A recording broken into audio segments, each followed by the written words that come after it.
Hello दोस्तों, एक बार फिर से आपका स्वागत है आपके अपने न्यूज चैनल में, जहां आपको मिलती हैं देश और दुनिया की ताजा तरीन बेहतरीन बड़ी खबरें। तो दोस्तों बने रहे हमारे इस वीडियो में और साथ साथ में हमारे चैनल को सब्सक्राइब करना ना भूलें। साथ में बेल आइकन जरूर दबाएं जिससे आपको हर खबर की अपडेट मिलती रहे। तो दोस्तों चलते हैं आज की सबसे बड़ी खबरों की तरफ। आज की पहली खबर है, सोनिया गांधी के गढ़ रायबरेली में प्रियंका को चुनौती दे रही अदिति सिंह से कांग्रेस नहीं छीन सकती एमएलए की कुर्सी। कांग्रेस अध्यक्ष सोनिया गांधी के संसदीय क्षेत्र रायबरेली में सदर विधायक अदिति सिंह कांग्रेस के लिए बड़ी मुश्किल बन गई हैं। उनके बागी तेवर पार्टी को खासा नुकसान पहुंचा रहे हैं। हाल ही में प्रियंका गांधी और यूपी के सीएम योगी आदित्यनाथ के बीच हुए बस विवाद में अदिति सिंह ने अपनी पार्टी पर सवाल उठा दिए थे, लेकिन आपको बता दें उनके बागी रुख की वजह से पार्टी ने बीते साल की यूपी विधानसभा अध्यक्ष हृदय नारायण दीक्षित को पत्र लिखकर उनकी विधानसभा सदस्यता खारिज करने का पत्र लिखा था, लेकिन अभी तक इस पर कोई कार्रवाई नहीं हुई है। लेकिन एक सच्चाई यह भी है कि कांग्रेस भले ही अदिति सिंह पर कार्रवाई करते हुए पार्टी से निकाल दे, लेकिन उनकी विधायक पद वाली कुर्सी नहीं छीन सकती। इसके पीछे दल बदल कानून है। दोस्तों अगली खबर है मुंबई से। मुंबई में नॉन कंटेनमेंट जोन्स में शराब की होम डिलीवरी की इजाजत दी गई है। नए नियम के अनुसार केवल परमिट धारकों को ही शराब की डिलीवरी की इजाजत दी गई है। इससे पहले कमिश्नर ने शराब की दुकानों को बंद करवा दिया था। गौरतलब है कि कोरोना वायरस के कारण जारी लॉकडाउन के बीच जब शहर में शराब की दुकानें खोलने का निर्णय लिया गया था, तो दुकानों पर सोशल डिस्टेंसिंग के नियमों को बड़े पैमाने पर उल्लंघन किया गया था। दोस्तों बढ़ते हैं अगली बड़ी खबर की तरफ। महाराष्ट्र में कोरोना के 2940 नए मामले सामने आए। अकेले मुंबई में संक्रमितों की संख्या 27,000 के पार।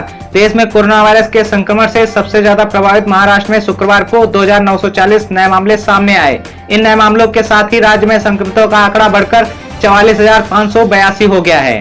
दोस्तों चलते हैं एक और बड़ी खबर की तरफ। पीएम नरेंद्र मोदी ने पाकिस्तान में हुई विमान दुर्घटना पर दुख जताया। पीएम ने एक ट्वीट करके मृतकों के परिवार के प्रति संवेदना जताते हुए घायलों के जल्द स्वस्थ होने की कामना ईश्वर से की। पीएम ने अपने ट्वीट में कहा, पाकिस्तान में एक विमान दुर्घटना के कारण जान माल के नुकसान से दुखी हूं। मृतकों के परिवार के प्रति संवेदना व्यक्त करते हुए और घायलों के शीघ्र स्वास्थ्य लाभ की कामना करता हूं। दोस्तों चलते हैं एक और बड़ी खबर की तरफ। चक्रवात अम्फान से प्रभावित ओडिशा के लिए पीएम मोदी ने की 500 करोड़ रुपए मदद की घोषणा। चक्रवात अम्फान से प्रभावित ओडिशा के लिए प्रधानमंत्री नरेंद्र मोदी ने 500 करोड़ रुपए की सहायता प्रदान की है। शुक्रवार को तूफान प्रभावित इलाकों का हवाई सर्वेक्षण करने के बाद पीएम ने यह घोषणा की। एक और बड़ी खबर की तरफ चलते हैं। सोमवार से शुरू होगी घरेलू उड़ानें, जानते हैं कहां के लिए कब जाना है। नेशनल कैरियर एयर इंडिया के विमान जो कि विदेशों से फंसे भारतीयों को वापस लाने के कार्यक्रम में शामिल रही है, वह इस अवधि के दौरान 37 गंतव्यों तक 340 उड़ानें भरेंगे।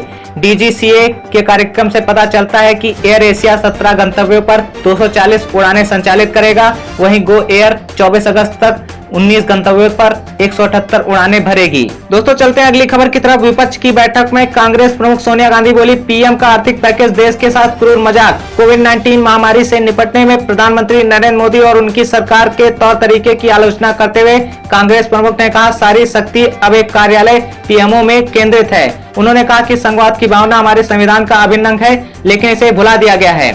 इस बात के कोई संकेत नहीं है कि संसद के दोनों सदनों या स्थायी समितियों को कब मिलने के लिए बुलाया जाएगा। चलते हैं अगली खबर की तरफ। लॉकडाउन की मुश्किल घड़ी में गाजियाबाद में इलाकों को बांटकर बाजारों को खोलने के लिए दिन तय किए गए। गाजियाबाद प्रशासन ने बाजार खोलने के लिए व्यवस्था बना ली है। पूरे जिले के अलग अलग इलाकों में किस किस दिन दुकान खोली जाएंगी, इसकी पूरी योजना कर दी गई है। प्रशासन ने जिले को अलग अलग इलाकों में बांटकर तय कर दिया है कि हफ्ते में किस किस दिन कौन कौन से इलाके में बाजार खुलेंगे। दोस्तों अगली खबर के लिए चलते हैं पश्चिम बंगाल। पीएम मोदी के जहाज से उतरते ही पश्चिम बंगाल की सीएम ममता बनर्जी ने कुछ ऐसे किया स्वागत। सुपर साइक्लोन अम्फान की वजह से हुए नुकसान का जायजा लेने के लिए प्रधानमंत्री नरेंद्र मोदी ने पश्चिम बंगाल के प्रभावित इलाकों का हवाई सर्वेक्षण किया।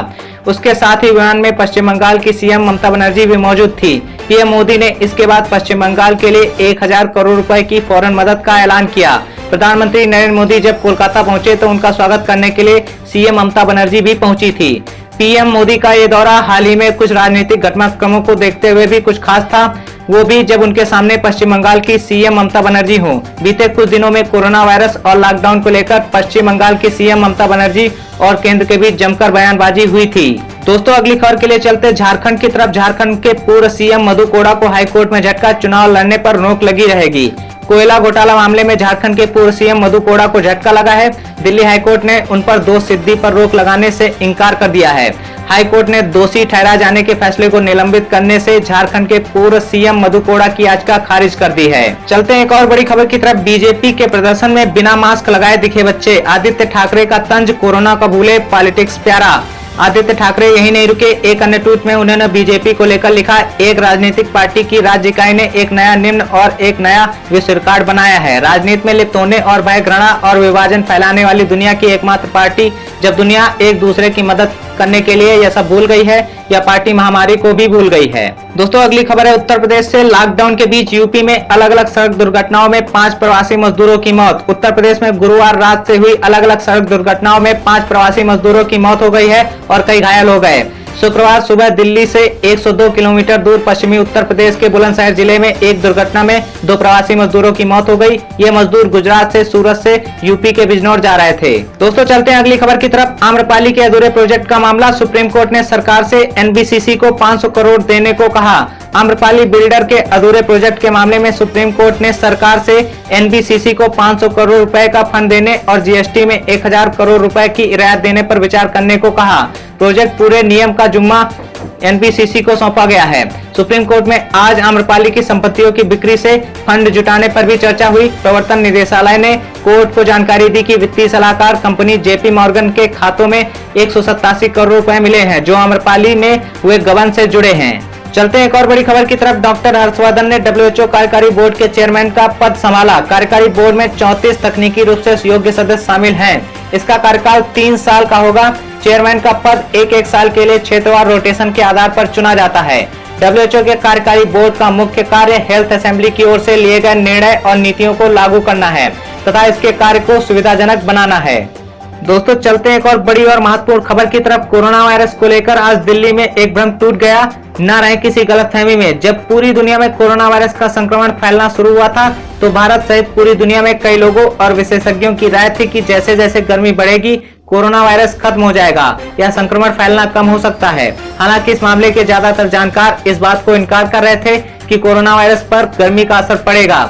ऐसे लोगों की बात आज पुख्ता हो गई है। दिल्ली में कल का तापमान 40 से 45 डिग्री के आसपास रहा है, लेकिन बीते 24 घंटों में कोरोना के 660 नए मरीज सामने आए हैं। दिल्ली में आज लगातार तीसरा दिन है जब कोरोना के नए केसों में अपना रिकॉर्ड जारी रखा है। दिल्ली में कोरोना वायरस के कारण जान गंवाने वाले लोगों की संख्या बढ़कर 208 तक पहुंच गई है। अधिकारियों ने बताया कि इसके बाद राष्ट्रीय राजधानी में संक्रमितों की संख्या 12,319 पहुंच गई है। तो दोस्तों आज के लिए इतना ही। मिलते हैं अगले दिन अगली नई खबरों के साथ। तब तक के लिए धन्यवाद। हमारे चैनल को सब्सक्राइब करना ना भूलिए। साथ में हमारे इस वीडियो को लाइक करें और ज्यादा से ज्यादा शेयर करें। मिलते हैं अगले दिन।